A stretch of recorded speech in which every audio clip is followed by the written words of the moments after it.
Good morning, students. Today we are going to discuss about the graphical representation of motion. Graphs provide a convenient method to present basic information about the variety of events. To plot the graph, always take time in x-axis and distance or velocity or speed in y-axis.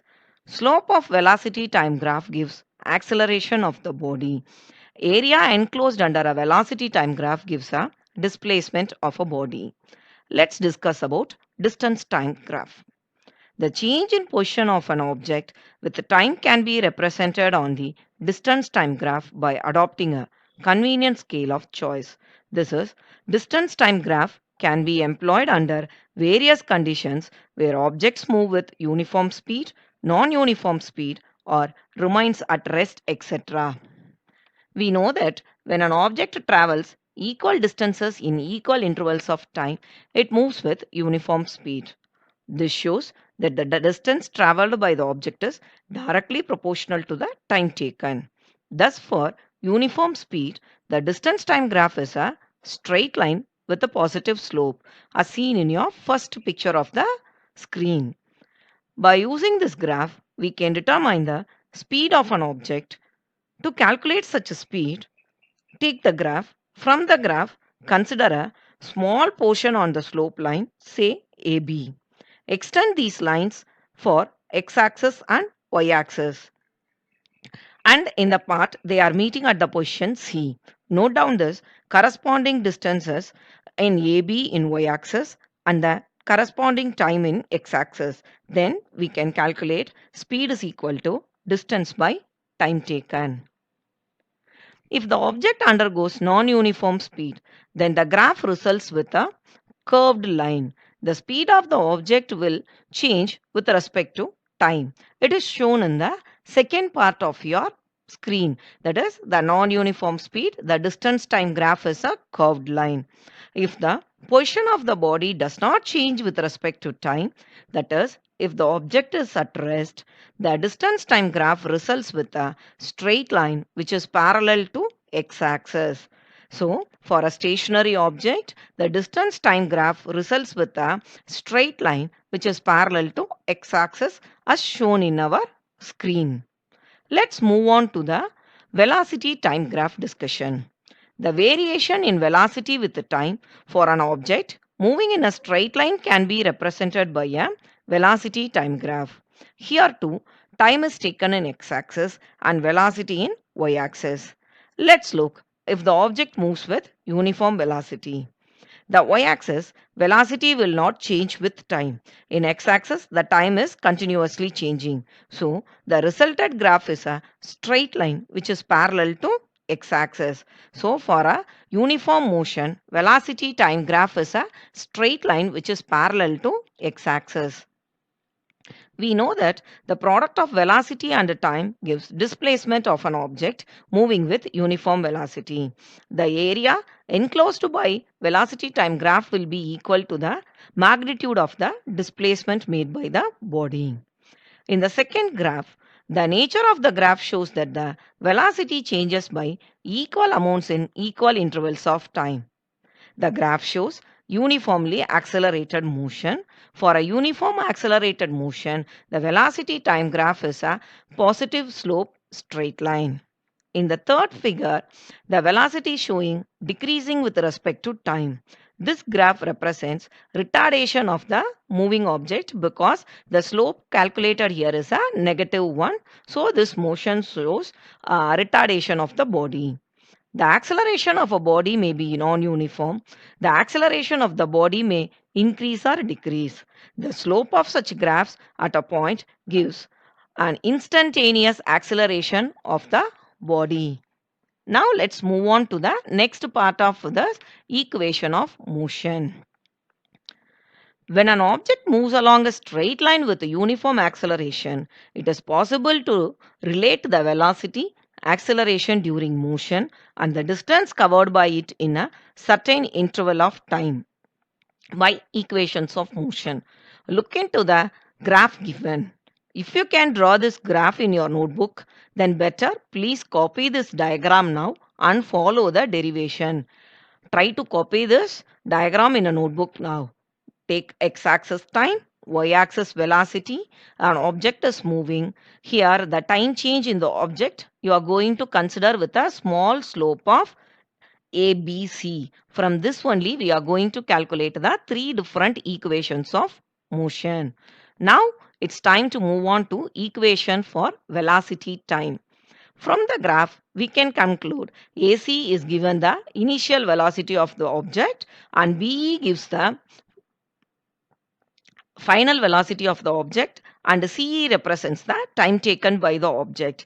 DF gives the changes in velocity. We know that acceleration is equal to change in velocity by time taken. So change in velocity is BE minus AC. Final velocity minus initial velocity divided by time taken CE, which is equal to T. So you can substitute now A is equal to V minus U by T, and you can simplify that AT is equal to V minus U. From this you can rewrite the above statement as V is equal to U plus AT. This V is equal to U plus AT represents the first equation of motion, which represents the velocity and time in the equations of motion. Now let's move on to the second equation of motion. The second equation is for position velocity relation. Let's S be the displacement of the body in t seconds. From the graph, the displacement can be calculated by calculating the area of CABE. The area covered under CABE can be geometrically divided into area of rectangle CAGE, area of rectangle CAGE, and area of triangle ABG. We know the formula to calculate the area of rectangle, length into breadth, and area of triangle as half into base into height. So use this here. Displacement is equal to AC into CE plus half into AG into GB. From the graph, we know that C is equal to T, AG is equal to T, and AC is equal to U. For a value of GB, it is the V minus U is equal to AT, as it is from the first equation of motion. So you substitute the known values here. S is equal to ut plus half at squared, which represents the second equation of motion, that is position velocity relation. Now let's move on to the third equation of motion. This third equation of motion is for position time relation. In the graph, the displacement is calculated by calculating the area covered by the trapezium CABE. To calculate the area of trapezium, we can use the formula area is equal to sum of the sides into height by 2. So, for the area of trapezium CABE, sum of the sides is CA plus BE and the height is CE. So, CA plus BE into CE by 2. Substitute the known values from the graph. S is equal to U plus V into T by 2. Already we know the relation between time and velocity, that is T is equal to V minus U by A. Substitute the value in the above relation for T. So U plus V into V minus U divided by 2A. By simplifying mathematically, we can rewrite this equation as 2AS is equal to V squared minus U squared. That gives the third equation of motion. Let's move on to the circular motion. If an object moves in a circular path, then the motion is said to be a circular motion. If the object travels under uniform speed, then the motion is said to be uniform circular motion. There are many familiar examples of objects moving under uniform circular motion, such as satellite in a circular orbit around the earth, the motion of moon and the earth. All these are some of the natural example. In this kind of motion, the object moves on a circle with fixed speed, but the direction is changed by the time. So the velocity changes. It is called acceleration motion. This acceleration is called as centrifugal acceleration. It is directed always towards the center. In a recap, today we have learnt about distance time graph. In distance time graph, we have learned the graph for uniform speed, which gives a straight line with a positive slope, a non-uniform speed, which curves curved line, and a stationary object, which gives the distance time graph as a straight line parallel to x-axis. Next we have seen the velocity time graph.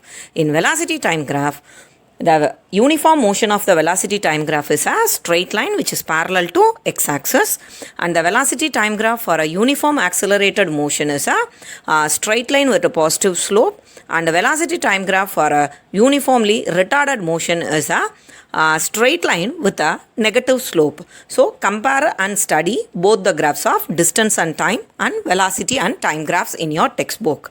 Then we have learned about equations of motion, deriving that equations of motion using a graph. The three equations of motion are V is equal to U plus AT, and second equation of motion S is equal to UT plus half AT squared, and third equation is 2AS is equal to V squared minus U squared. Try to answer the in-text questions given in that. Try to answer all theory part of the questions of the topic we have covered. Until today, we have covered the theory part of this complete lesson of motion. Thank you, children. Stay home, stay safe.